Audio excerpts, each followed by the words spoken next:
We just had a fun in-person meeting with Dr. Kate Darling.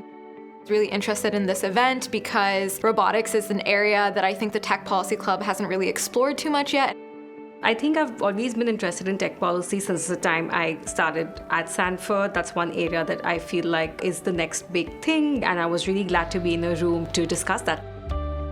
I think Sanford, as a leading policy school, has a lot of really great opportunities to bring in these people who are practicing and doing what I study in the classroom. To get to have these speakers who are out doing the work in the real world inspire students, once they graduate, to figure out ways in which tech can benefit society. Sanford's role is to remind people to not forget the human element that comes with policy making. Public policy can have a lot of technical terms, but at the end of the day, public policy is about people.